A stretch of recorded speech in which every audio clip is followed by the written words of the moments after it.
know enough about the Stargate projects and the Looking Glass project to know that how string theory works and how the possibility of possibilities works and how making one choice over here doesn't necessarily mean that the other choice couldn't exist at the same time. But once you get your brain wrapped around this subject, you find out that at the end of 2012, in an easy way to put it, the choices that we make become less and less consequential to the future. And eventually we're pushed into this bottleneck of time, no matter which choice we make. And that's important to the people that had access to Looking Glass because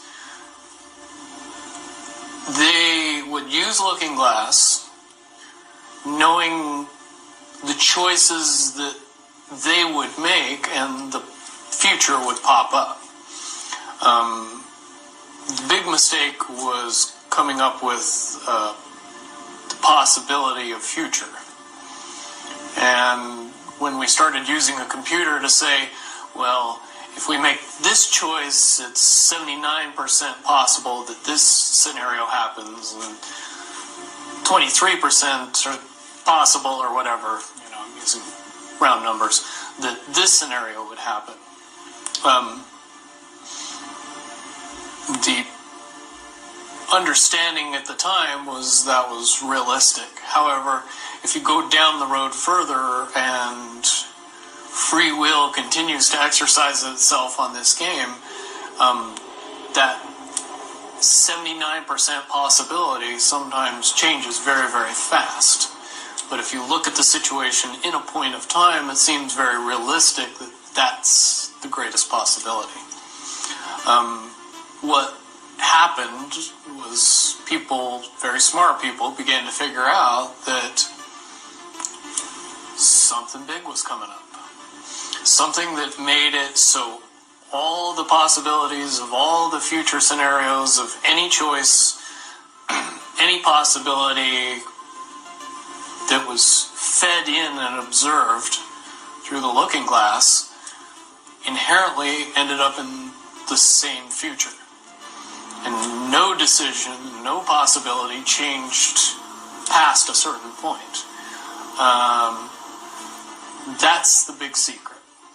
Okay, so is that certain 2012 in your understanding? It well coincides with December 21st, 2012. So at that point, all possibilities lead to the same timelines.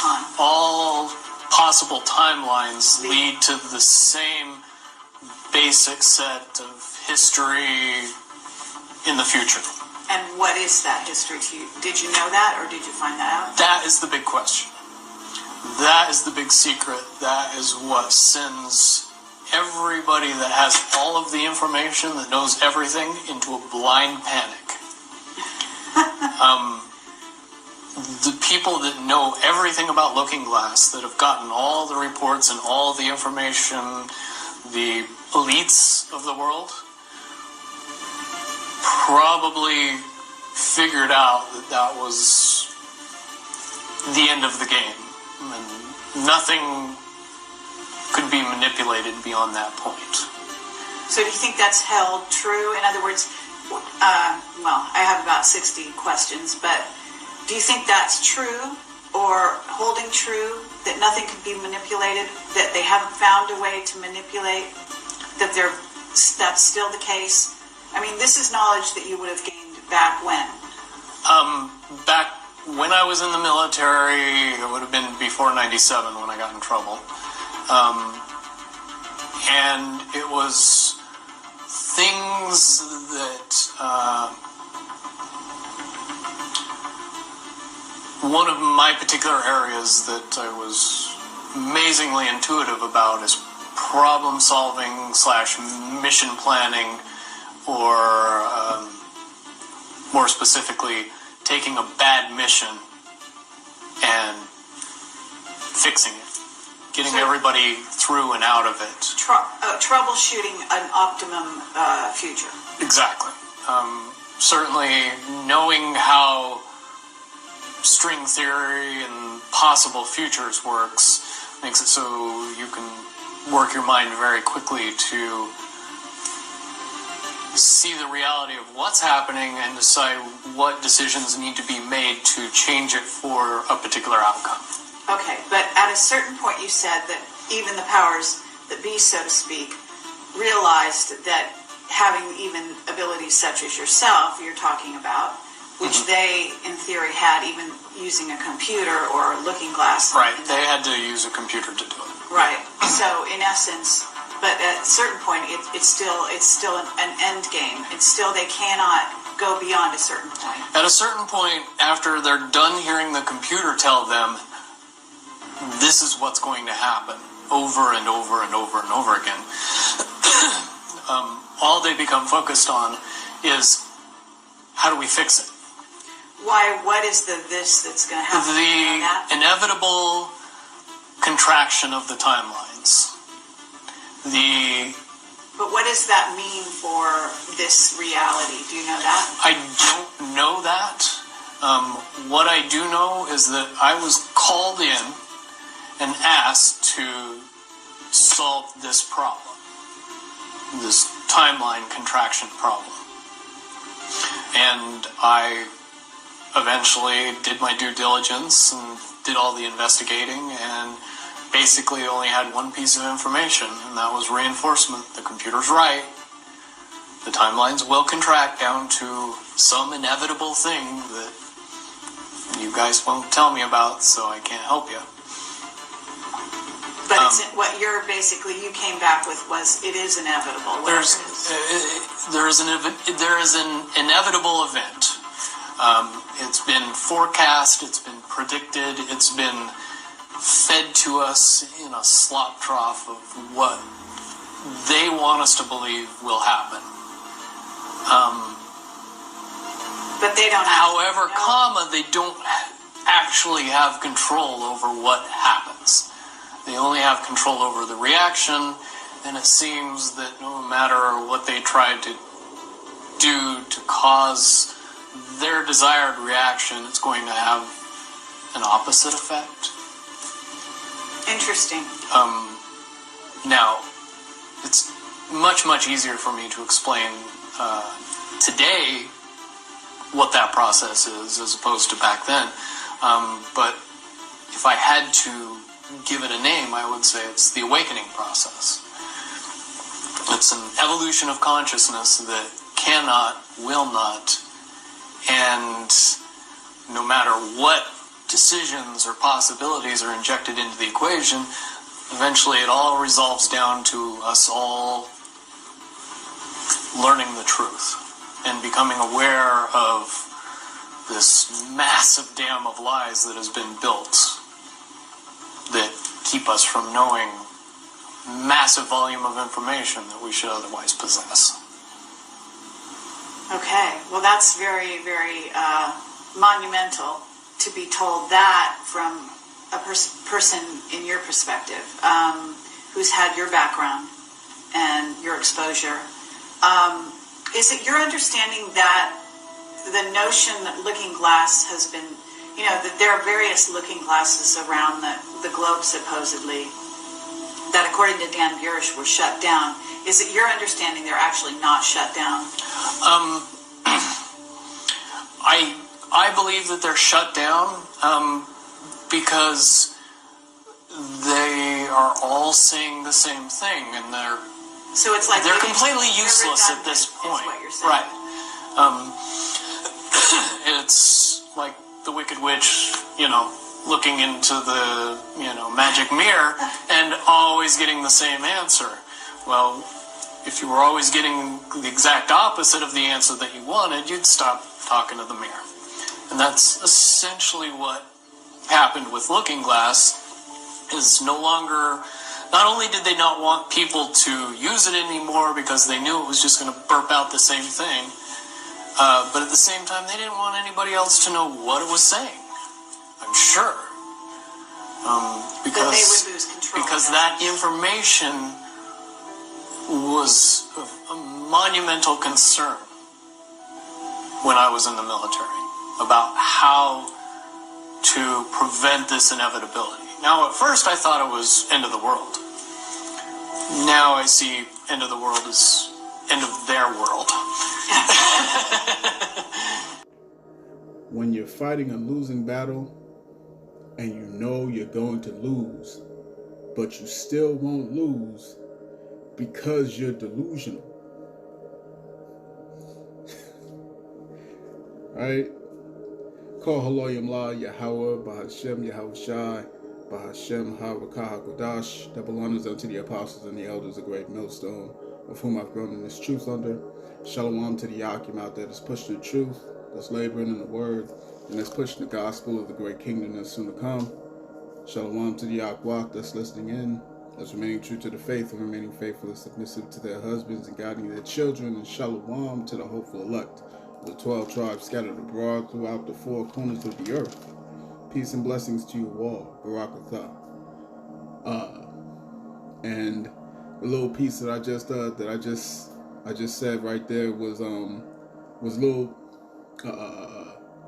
little thing that the Spirit put into my mind. You know, like I was watching this video that I just showed that was shared by GMS. Get this work, you know.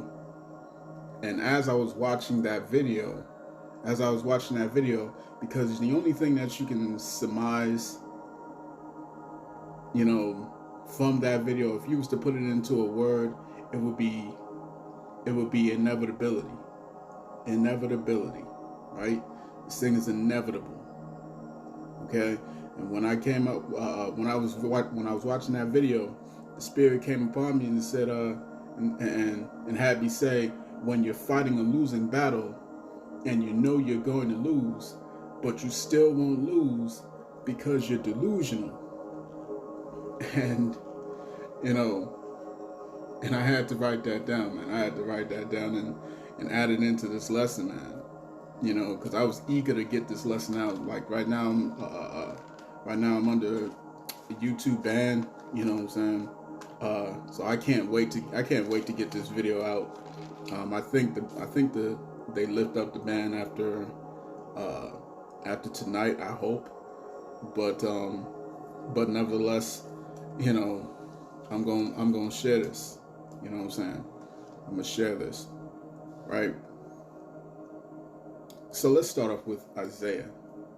Let's start this off with Isaiah, the 41st chapter, right? Isaiah chapter 41, and let's start at 21. And it says, "Produce your cause, saith the Lord Yahawah. Bring forth your strong reasons, saith the King of Jacob.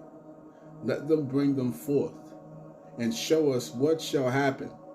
Let them show the former things what they be, that we may consider them, and know the latter end of them, or declare us things for to come." Okay? Show the things that are to come hereafter, that we may know that ye are gods, that we may know that ye are gods. Yeah, do good or do evil, that we may be dismayed and behold it together. Right? As a matter of fact, one more verse. "Behold, ye are of nothing. Behold, ye are of nothing, and your work of naught. An abomination is he that chooseth you." Right? So, what is this saying, man? If you got if you could change all this, Esau, you would. And if you could, then you would be God. And this is why Esau is behaving the way he's behaving. He's doing the things that he's doing, man. Right? The name of this lesson is going to be "Convergence is upon you, Edom." Convergence is upon you, Edom. Okay? Convergence. Convergence. And what is that word convergence? Right? It's summed up in the picture that you're looking at right now, man. It's summed up in that image. Convergence, where where all these different roads leads into one point, one singular point. That's convergence. Okay, Lord willing, we'll get into that definition, right? But what is Esau running from? Esau is running from an inevitable outcome. An inevitable outcome, because they have things that we've never seen before. They have things that we don't have access to, right? They have, supercomputers. They have all these different algorithms, things that map out where they want things to go. Man, they got this shit. Like you think they bring out movies like Stargate and whatnot. If they not knee deep into this stuff, right? The scriptures say that their heart is deep, right? That their heart is deep. They are wiser than Daniel. You see? They have access to these things that we don't have, right? So let's see if we can get this definition real quick. All right, so I just did a quick search. For convergence. Okay. Convergence, it says the act, condition, quality, or fact of converging. The property or manner of approaching a limit, such as a point, a line, function, or value. The point of converging, a meeting place. Right? A meeting place. As a matter of fact, let me read this precept again. Isaiah 41, verse 21. Produce your cause, saith the Lord. Bring forth your strong reasons, saith the King of Jacob. Let them bring them forth, and show us what shall happen. Let them show the former things what they be, that we may consider them, and know the latter end of them, or declare us things for to come. Show us what will happen at the end. Okay? Show us what's going to happen at the end. If you got all this stuff down packed and laid out, show us what's going to happen. Right? Show us what's going to happen. If you sitting out here talking about your God, you see what I'm saying? Look at Klaus Schwab's right hand man. You see what I'm saying? Sitting out here talking about their God. Okay? So let's see. Precepts. I want to get.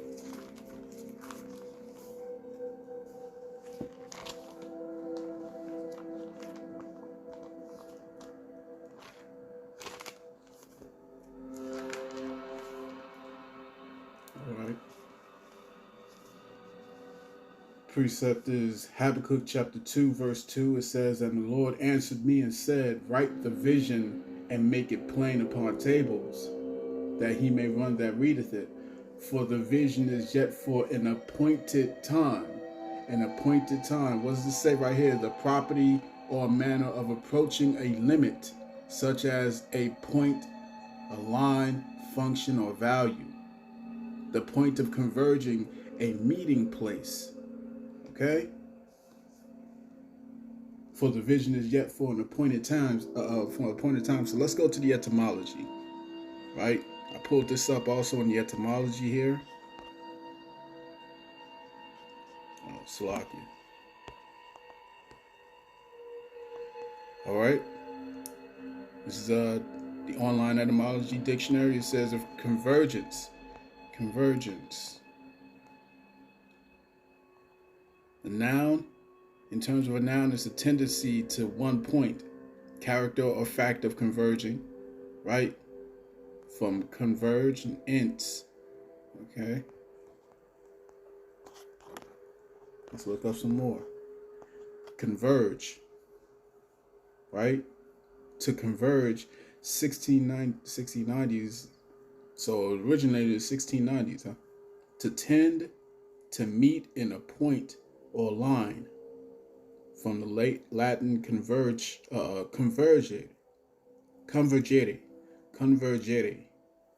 to incline together, from a simulated form or form of come, which means with or together, right? So come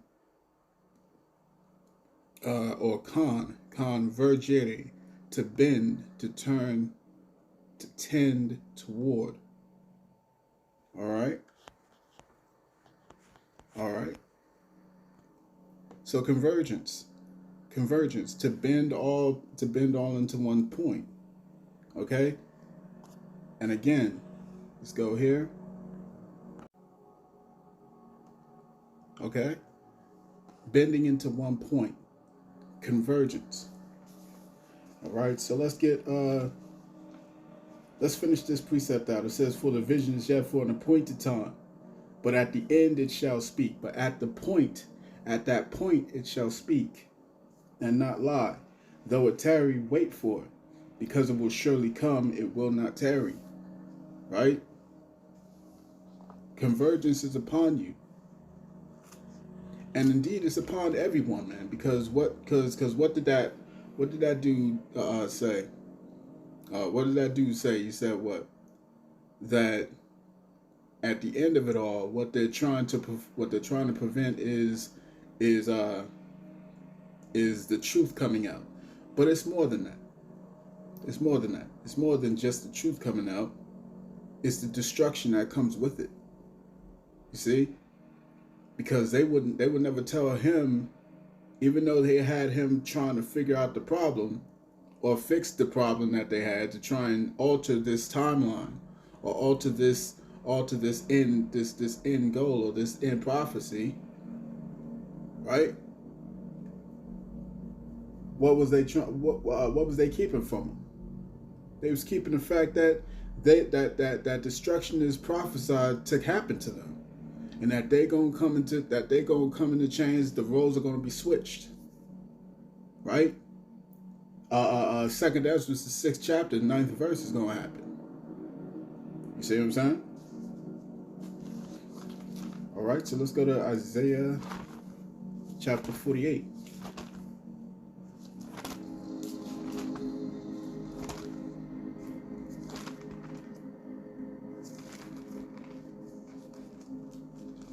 Okay, Isaiah chapter 48, verse 22. It says, "There is no peace, saith the Lord, unto the wicked." You see, these people are lacking peace, man. They have no peace. They ain't got no peace, man. They lacking sleep. You know what I'm saying? They sending all their agents out to do the best that they can, man. They sending out vocab Malone, and he just keeps fumbling and fumbling and fumbling. He's losing horribly. You know what I'm saying? You know, they send out all these like, listen, man, Esau's getting real sloppy in these final hours, man. He's getting real sloppy with it. You know what I'm saying? He doesn't even know how to set up false flags anymore. You see? He doesn't even know how to set up false flags anymore. It just keeps using the same crisis actors and whatnot, man. It's just getting real sloppy with Edumb. Real sloppy. Right? His wisdom no more in taming. Okay? Isaiah 42 and 9, it says, "Behold, the former things are come to pass, and new things do I declare. Before they spring forth, I tell you of them." Before they spring forth, I tell you of them. The Most High knows what the business is, man, because He declared the end from the beginning. You see what I'm saying? It's got to be one massive power in order to show all these mysteries to Moses, right? He wasn't just up there, you know, etching out tablets for Moses to bring to the Israelites. He wasn't up there just doing that, right?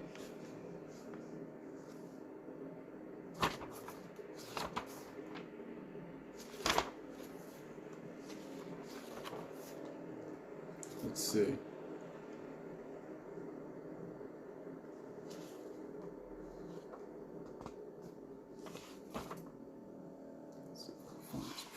here.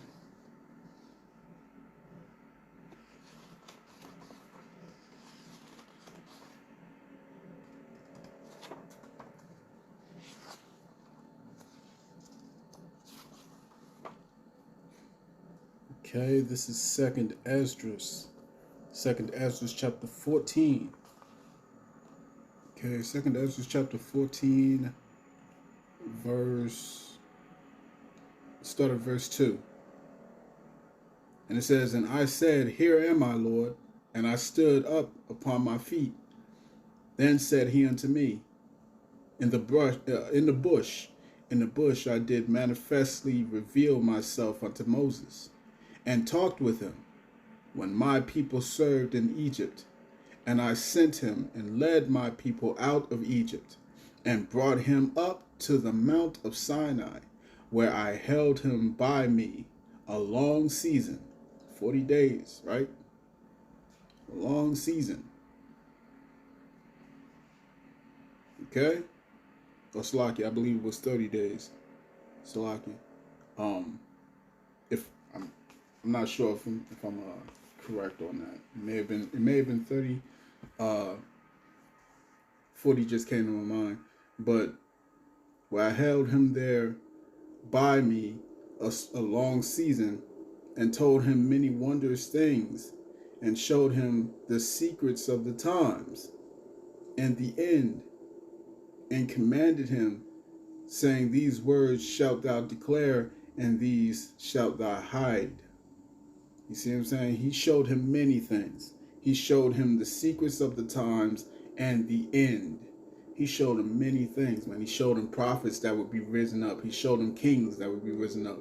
You see what I'm saying? He showed him the captivity of our people, man. He showed listen, man, my man Moses had to have seen it all, man. He had to have seen these women twerking out here, you know what I'm saying, before they started twerking. You know what I'm saying? Like, he had to have seen some shit of what was going to happen to Israel in the latter days. Right? He had to have seen that we was going to go off. He had to have seen it. He had to have seen how low we would become. Right? And that's why it says, These words shalt thou declare, and these shalt thou hide. So he told him also to hide certain things. Don't disclose certain things that's going to happen. Don't disclose certain things that will happen. And when you go to Deuteronomy, the 28th chapter, you know what I'm saying, it reveals what would happen to us in extreme detail. In extreme detail. You see what I'm saying? Extreme detail. And yet there were still things that he hid. Right? So you can't, you know what I'm saying, you can't beat the one that created the game. You can't beat the one that created the game, that made this, that put the pieces in place. You know what I'm saying? Right? This is what Esau's trying to do. Esau's trying to offset these prophecies.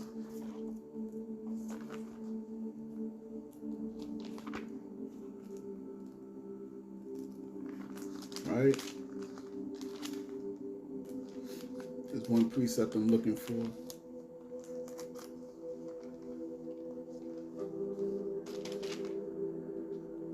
Okay.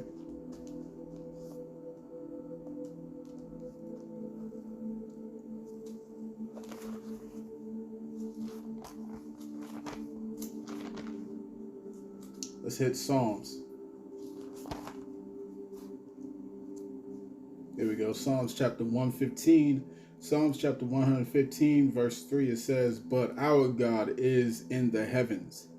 He hath done whatsoever he hath pleased. Right? You can't overthrow the one that set this situation up, man. You know what I'm saying? Like brothers get into, this is the story. This is a whole movie that the Most High set in place. Right? You can't offset what the script is. The script says that Esau will be deceived. As a matter of fact, let's go ahead. Let's go to Jeremiah.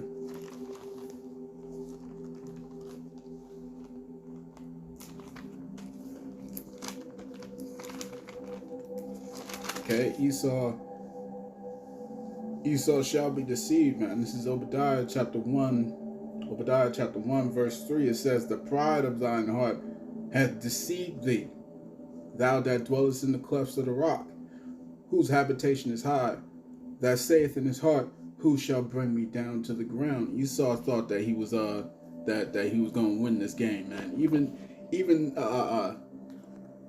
Even in the prophecies of Second Ezra, it says that they're going to be so afraid, yet durst fight. You see what I'm saying? That's how heavy the pride is. That's how heavy the deception is, right? As a matter of fact, let me get that again. It says, when you're fighting a losing battle and you know you're going to lose, but you still won't lose because you're delusional, man. You see what I'm saying? This is Esau to the letter. To the letter. All right?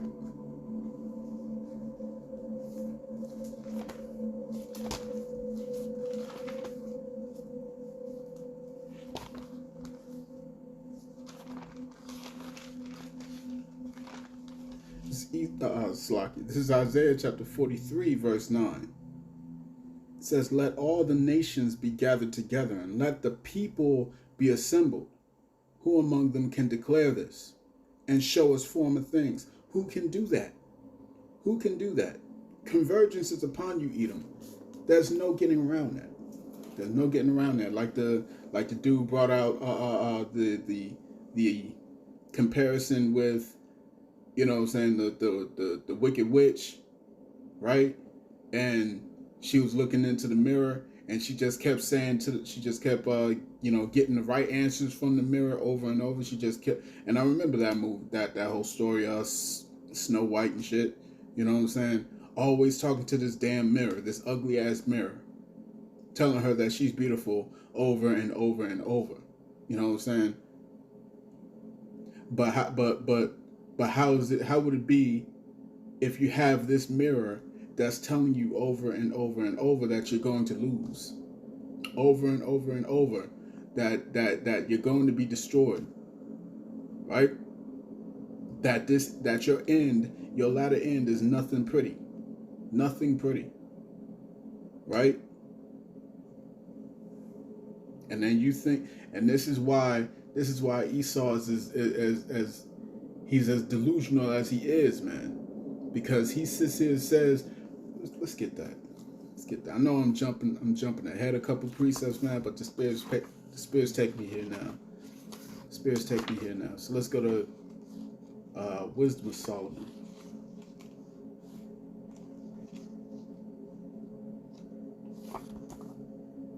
Wisdom of Solomon, chapter 2. Okay, Wisdom of Solomon, chapter 2.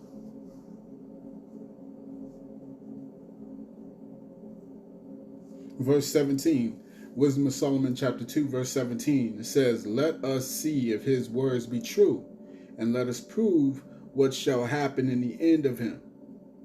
Right? For if the just man be the son of God, he will help him and deliver him from the hand of his enemies, man. These jokers have it in their souls to test the Most High. They have it in their whole beings to test the Most High, man, because that's their lot. That's their lot, and they know it. When you go up a couple verses, they know this. They know that that's their lot. You see what I'm saying? Right? Lord willing, we'll get back to this in Wisdom of Solomon. So let's go to Isaiah the 46th chapter.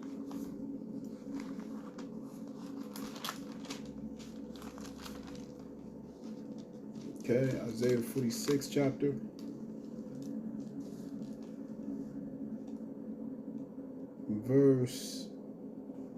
Start at verse 9. Isaiah 46 and 9. All right. It says, remember the former things of old, for I am power, and there is none else. I am the Most High, and there is none like me, declaring the end from the beginning, and from ancient times the things that are not yet done, saying, my counsel shall stand, and I will do all my pleasure. He has done whatsoever he has pleased, right? You see? There's no getting around that, you know. There's no getting around that. No getting around that.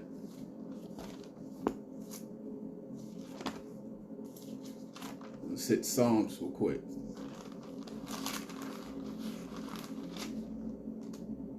Psalms chapter 2, verse 1. Says, why do the heathen rage? You see, right now they got this stuff going on in CERN. You know what I'm saying? they got this happy juice out here, man. You know what I'm saying? You can't say what it is. That puncture. You know what I'm saying? They got that happy juice. They got what else? They got, you know, they got this charagma coming. Boy, it's listen, man. He's about to try everything, every avenue that is available to him to make sure he holds on to this kingdom. You know what I'm saying? He really thinks that he's going, because he ruled all this, and he ruined it. You see what I'm saying? There's no going back for Esau. There's no going back. Why do the heathen rage and the people imagine a vain thing? The kings of the earth set themselves, and the rulers take counsel together against Yahawah and against his anointed, saying, let us break their bands asunder and cast away their cords from us.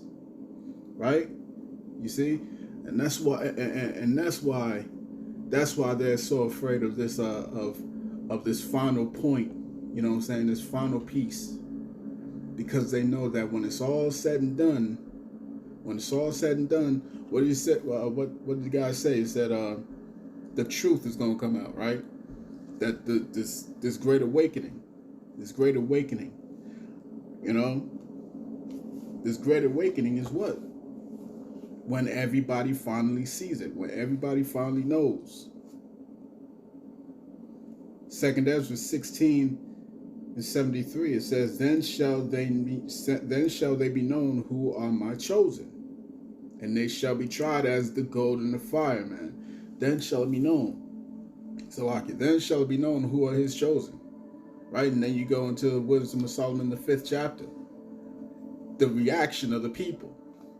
The reaction of the people. You see, the Great Awakening is not going to be, it's not going to be something that's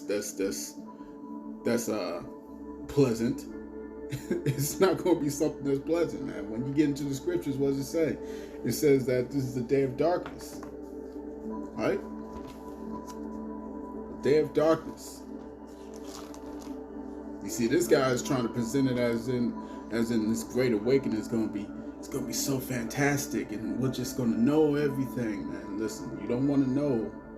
You don't want to know the truth. You want to know the truth that these people who your people subjected are the Israelites. You're not going to want to hear that. You're not going to want to hear it.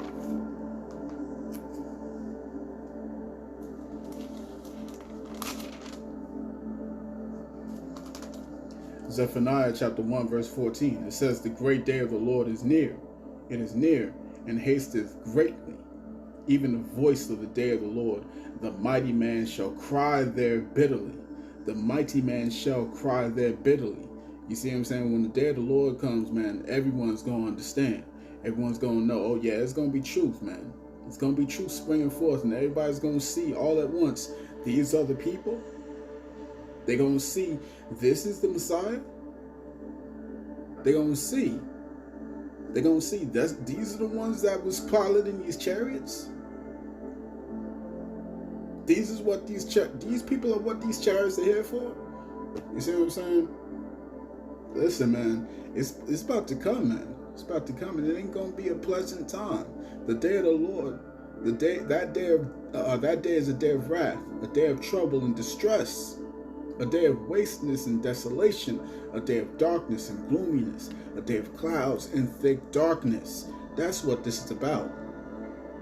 It's not about some glorious time where everybody comes and hold hands and stuff like. No, man. No. It's not about that. It ain't about that. Let's get this Revelations. Let's get this in Revelations. Yeah, everybody gonna see the Savior, all right. Everyone's going to see the Savior all right.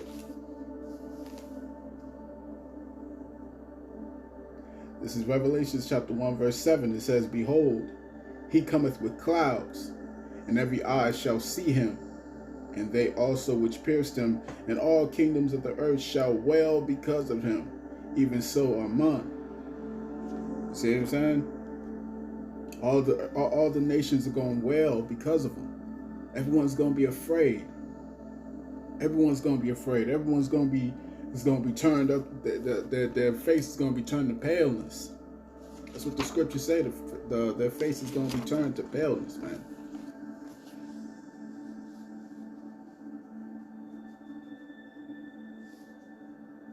Let's get this.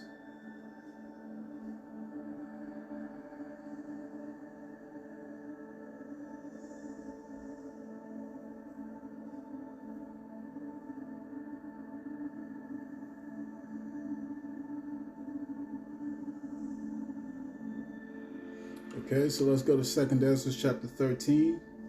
Let's just start at verse 1. It says, and it came to pass, after 7 days I dreamed a dream by night, and lo, there arose a wind from the sea, and it moved all the waves thereof.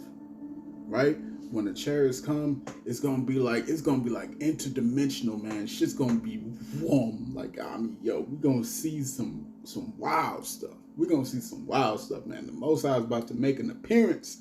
He's about to send his son, man, to make a grand appearance, boy.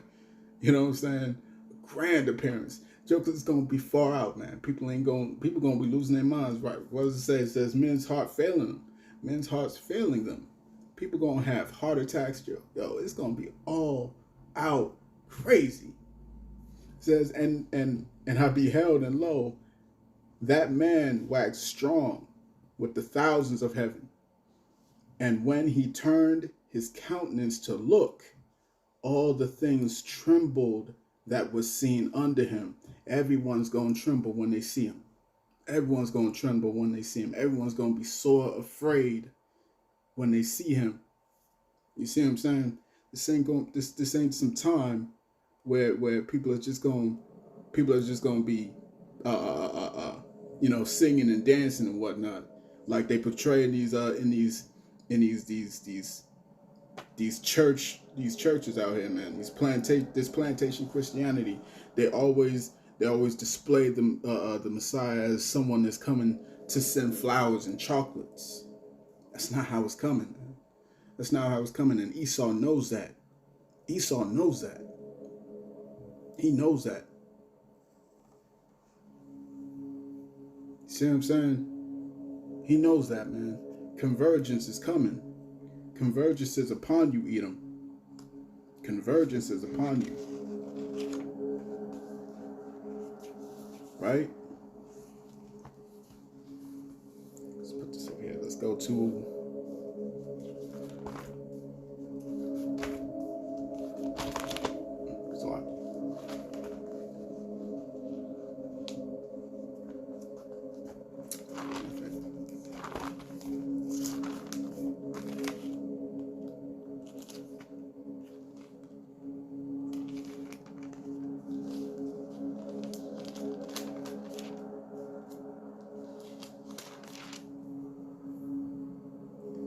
Okay, let's go to Acts, the first chapter.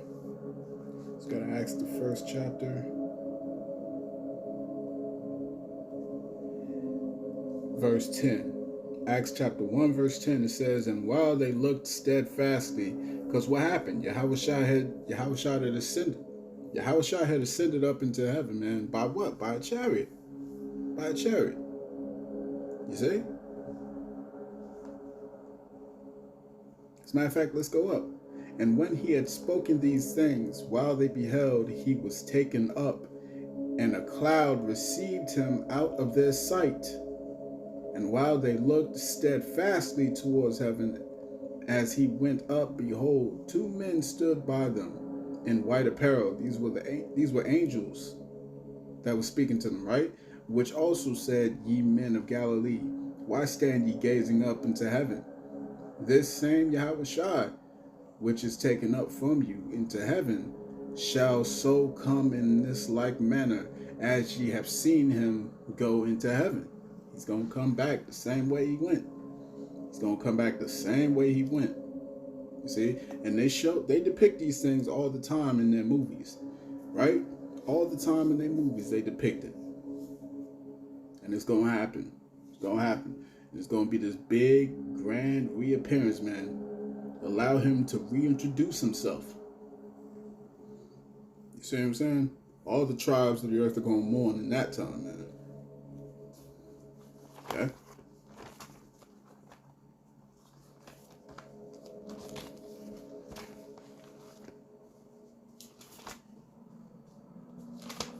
Let's go to Psalms 37th chapter. Psalms 37, verse 13. It says, the Lord shall laugh at him, for he seeth that his day is coming. For he sees that his day is coming, man. You see? He sees his day is coming. This is upsetting Esau. It's upsetting him. And every time when he gets out there, he sees these Israelites, you know what I'm saying, these prophets out here continuing to shake the hand, continuing to say in his face, you the devil, you going down, and we coming up. The roles are going to be switched, man. And that's not what Esau wants to hear. It's not what Esau wants to hear, man. And then to continue to hear it over and over and over and over and over. He's got this mirror, you know what I'm saying? For lack of better words, he's got this mirror or supercomputer that keeps calculating, hey man, you going down. You know what I'm saying? And then on the other hand, he's like, these niggas in Spicks and Wetpack Tontos are telling me I'm going down. You know what I'm saying? Hey man, the Lord shall laugh at him, for he seeth that his day is coming. Your day is coming, man. Convergence is on its way, boy. Convergence is on its way, right? All the nations is going to see. All the nations going to see. Check that. Convergence, right? Convergence. All leading to one point. All leading to one point. Right? Look at that image right there. All leading to one point. Convergence. All these arrows converging to America. You see what I'm saying? This is convergence. And convergence is upon you, Edom. Let's go to Job.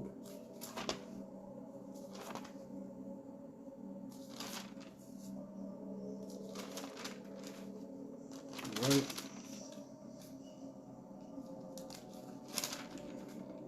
Job chapter 15, verse 20, it says, the wicked man travaileth with pain all his days, and the number of years is hidden to the oppressor. The number of years is hidden to the oppressor, man. They keep getting that. They keep getting from this computer, and they keep getting from these calculations that this end is not going to be pleasant for them. But they can never tell when this time is going to come. They can never tell when it's going to happen. That's why they're so obsessed, right? That's why they're so obsessed with trying to change this outcome. But you can't change that. Can't change it, right? The same way he told him, listen, if you can search out the waters in the deep, if you can search out the heavens above out in space, man, if you can measure it all, only then will I cease cease Israel from being a nation before me, right? Only then. And that's why they desperately coming up with all this goofy ass shit, man. Talking about we gonna make an artificial sun. We're gonna blow up the moon or some dumb stuff like that. You see what I'm saying? Desperate. They're desperate to fight the inevitability. They're desperate to overcome the inevitability, man. When you fight in a losing battle and you know you're going to lose, but you still won't lose because you're delusional, man. Because you're delusional, bro. You see? And the number of his years is hidden to the oppressor.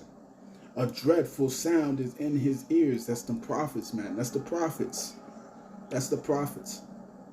That's why he ain't dealing with that stupid ass mirror that he made no more because he keeps calculating his end. He ain't dealing with that shit no more. Then he turns around. Here's the prophets out here in every major city. It says, in prosperity the destroyer shall come upon him. He believeth not that he shall return out of darkness, and he is waited for of the sword. He wandereth abroad for bread, saying, where is it? He knoweth that the day of darkness is ready at his hand. He knows this. He knows this, man. All right, let's jump to 18. Chapter 18. Job chapter 18. All right. We're going to read from 5 on down.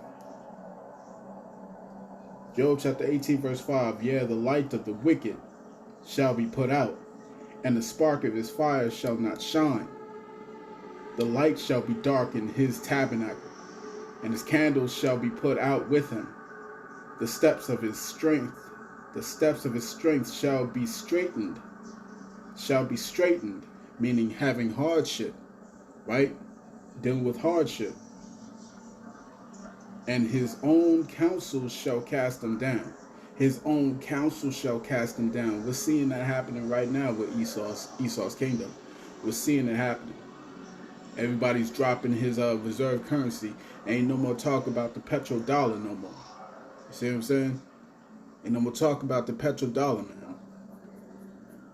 No more talk about Esau's economy booming. Okay?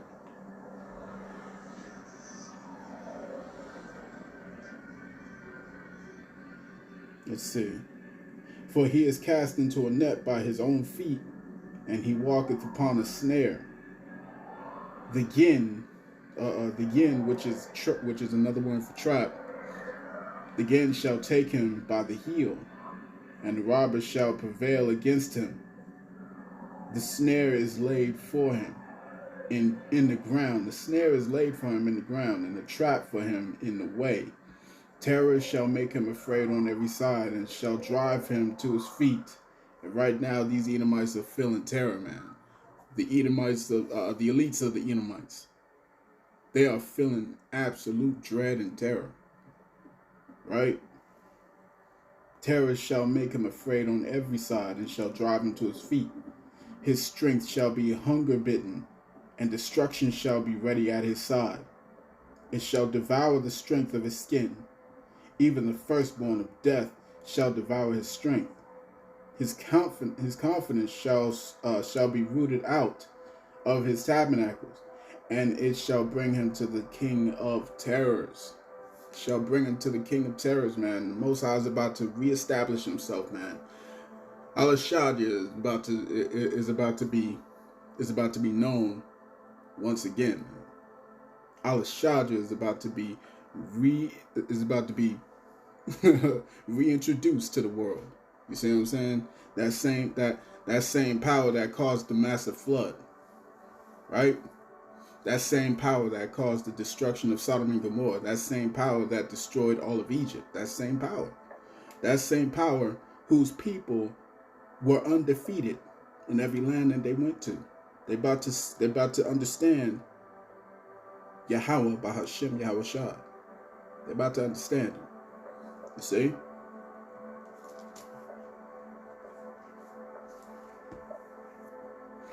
And they still trying to fight this thing, man. They're still trying to fight. But Esau knows that this is it for him. He knows this. This is wisdom of Solomon. Back to wisdom of Solomon, chapter 2, verse. Let's start at verse 1. It says, "For the ungodly said, reasoning with themselves, but not aright, our life is short and tedious, and in the death of a man there is no remedy. Neither was there any man known to have returned from the grave. For we are born at all adventure, and we shall be hereafter as though we had never been. For the breath in our nostrils is as smoke, and a little spark in the moving of our heart." Let's get this real quick while I get this precept. You see what you're looking at with all these arrows, man? You see what you're looking at with all these arrows? Let's go here. Let's go here real quick. Boom. As I read this precept. For we are born at all adventure. Esau knows this, man. And we shall be hereafter as though we had never been. For the breath of our nostrils is a smoke, and a little spark in the moving of our heart, which being extinguished, our body shall be turned into ashes, and our spirit shall vanish as the soft air, and our name shall be forgotten in time, and no man shall have our works in remembrance. Boy, when America is gone, there will be no more trace of Esau's rulership, man. No more trace of Esau's rulership. You see? And our name shall be forgotten in time, and no man shall have our works in remembrance, and our life shall pass away as the trace of a cloud, and shall be dispersed as a mist that is driven away with the beams of the sun, and overcome with the heat thereof. For our time is a very shadow that passeth away, and after our end there is no returning, for it is fast sealed, so that no man cometh again. Esau knows the truth, man. Esau knows that there's only a few moves left before checkmate. Only a few moves left before checkmate. The only thing that he's doing is prolonging the inevitable. That's the only thing he's doing, is prolonging the inevitable, man. Trying desperately to hold on to his empire for as long as he can. Right? As a matter of fact, let's finish this off with 2nd Esdras, 16th chapter.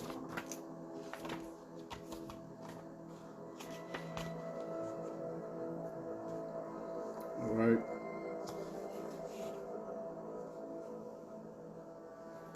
Second Esdras chapter 16, verse 13. It says, "For strong is his right hand that bendeth the bow. His arrows that he shooteth are sharp, and shall not miss, when they begin to be shot into the ends of the world." This is Esau's end that he's been trying desperately to come against, that he's been trying desperately to thwart. There's nothing in your future but slavery after fire. And then after 1,000 years of slavery, it's going to be fire once again to completely extinguish, right? What does it say? It said extinguish. To extinguish from all existence, and their works will be no more in remembrance. Right? So once again, convergence is upon you, Edom. There's no way out of this one. I want to say, call Haloyim La, Yahawah Bahashem Yahawashi, Bahashem Yahawadah. Double honors unto the apostles and the elders, a great millstone, of whom I've grown in this truth under. Shalom to the Akim out there that's pushing the truth, that's laboring in the word, and that's pushing the gospel of the great kingdom that's soon to come. Shalom to the Akwat that's listening in, that's remaining true to the faith and remaining faithful and submissive to their husbands and guiding their children. Shalom to the hopeful elect of the 12 tribes scattered abroad throughout the four corners of the earth. Peace and blessings to you all. Barakatah. Shalom.